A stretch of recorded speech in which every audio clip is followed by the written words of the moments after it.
Hello friends, அஸ்ஸலாமு அலைக்கும். இப்போ நம்ம என்ன செய்ய போகிறோம்னா, நம்ம வருஷத்தோட வருஷம் இந்த மரவள்ளி கிழங்கு வச்சு நம்ம ஒரு கேக்கு செஞ்சுருவோம். இந்த கிழங்கு வருஷத்தோட வருஷம் வரும். அதில் நம்ம இந்த ஒரு கேக்கு செஞ்சிடலாம்.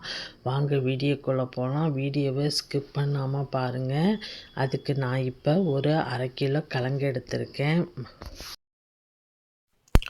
இப்போ நம்ம அதை இந்த அடியிலையும் இந்த மேலேயும் நம்ம அரிஞ்சு போட்டுட்டு இந்த தோலை ரிமூவ் பண்ணிக்குவோம்.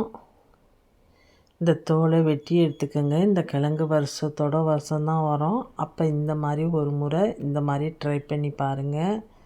இது ரொம்ப டேஸ்ட்டாக இருக்கும். இதை நம்ம வெட்டி இதோட தோலை ரிமூவ் பண்ணிவிட்டு நம்ம இதை சுத்தம் செஞ்சுருவோம். இப்போ தோலெல்லாம் ரிமூவ் பண்ணிவிட்டு இதை நம்ம இந்த மாதிரி சீவுறதை வச்சு நம்ம சீவிக்குவோம். இதை இந்த மாதிரி துருவி தான் நம்ம இதை செய்யணும். இந்த கிழங்குல நிறையா வெரைட்டிஸ் செய்யலாம். நம்ம இந்த மாதிரி ஒரு கேக்கு செய்வோம்.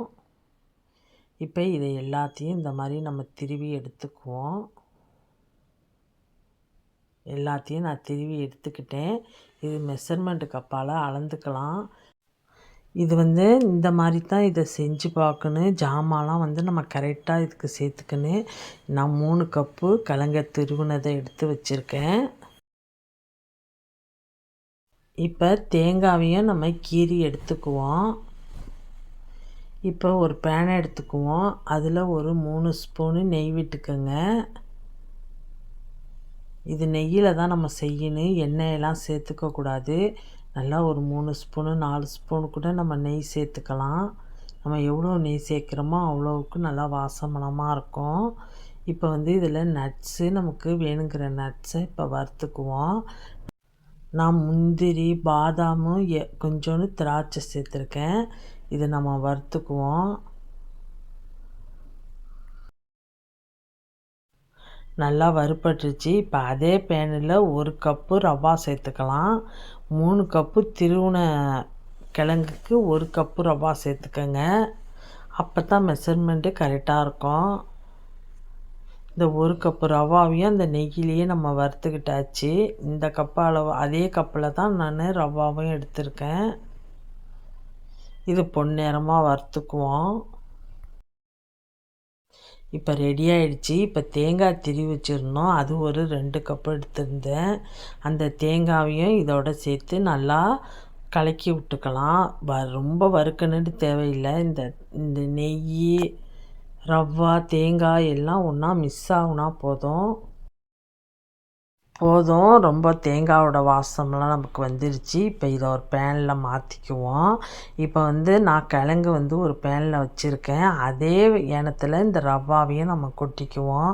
இந்த ரவா, தேங்காய் எல்லாத்தையும் ஒன்றா மிக்ஸ் பண்ணிக்கின்னு ஃபஸ்ட்டு ஸ்பூனால் நம்ம மிக்ஸ் பண்ணிக்குவோம். ஆனால் இதை கை வச்சு தான் நம்ம கலந்து இதை பிசையணும். கொஞ்சம் ஆறட்டும். இப்போ சூடு ஓரளவு ஆறிடுச்சு. இப்போ நம்ம சீனி சேர்த்துக்கலாம். சீனி இப்போ 1 கப் சேர்த்துருக்கேன். இன்னும் ஒரு 3/4 கப்பு சேர்த்துக்குவோம். அப்போ தான் இனிப்பு நமக்கு கரெக்டாக இருக்கும். இதில் கொஞ்சோண்டு உப்பு ஒரு சிறிதளவு சேர்த்துக்குவோம். இதை நல்லா இப்போ மிக்ஸ் பண்ணிக்கங்க. இது நம்ம கையால் தான் நல்லா பிணையணும். தண்ணிலாம் சேர்த்துடக்கூடாது. நம்ம கையால் பிணைஞ்சாவே அந்த சீனியே நமக்கு நல்லா இலவி தண்ணி விட்டா மாதிரி வரும்.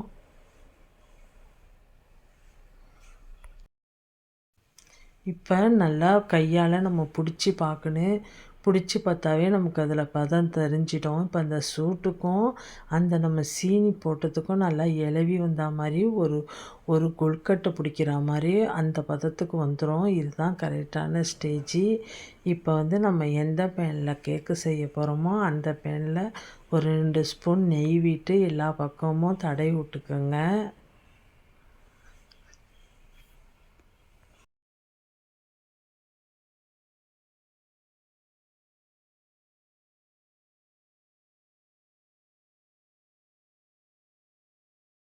எல்லாத்தையும் கலந்து வச்ச கலவையை அதில் சேர்த்துக்குவோம்.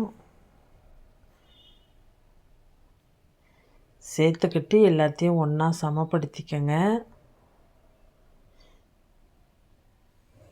மேலே இப்போ கொஞ்சம் நட்ஸு தூவி விட்டுக்கலாம். நம்ம வீடியோ பார்க்குற நீங்கள் சப்ஸ்கிரைபே பண்ண மாட்டேங்கிறீங்க. ப்ளீஸ் சப்ஸ்கிரைப் பண்ணிவிட்டு வீடியோ பாருங்கள். நம்ம வீடியோ பிடிச்சிருந்தா ஃப்ரெண்டு ரிலேட்டிவ்க்கெலாம் ஷேர் பண்ணுங்கள். இப்போ நட்ஸ் எல்லாம் நம்ம எல்லாத்தையும் டெக்கரேஷன் பண்ணிக்கிட்டோம். மேலேயும் இன்னும் கொஞ்சம் நெய் போட்டுக்கலாம். நெய் போட்டுக்கிட்டால் தான் நல்லா செவந்தா மாதிரி நல்லா செவந்து வந்திருக்கும். மேலே பார்க்க நல்லா அழகாக இருக்கும். நம்ம ஒரு 2 ஸ்பூனு நல்லா நெய் போட்டுக்குவோம். நெய்யெல்லாம் எல்லா பக்கமும் தடவி விட்டுட்டோம். இப்போ குக்கரை 10 நிமிஷம் ப்ரீ ஹீட் பண்ணி வச்சுருக்கேன். இப்போ நம்ம இந்த கேக்கை குக்கரில் தான் செய்ய போகிறோம். இது அப்படியே ஒரு 30 நிமிஷம் விட்டால் போதும். நல்லா வெந்துருச்சு. இது ஆறணுன்னு வெட்டி பீஸ் போட்டுக்கோங்க. இந்த வீடியோ பிடிச்சிருந்தா லைக் பண்ணுங்கள், ஷேர் பண்ணுங்கள், கமெண்ட் பண்ணுங்கள். முக்கியமாக சப்ஸ்கிரைப் பண்ணிக்கோங்க. மீண்டும் இன்ட்ரெஸ்டிங்கான வீடியோவில் மீட் பண்ணுவோம். ஓகே, பாய்.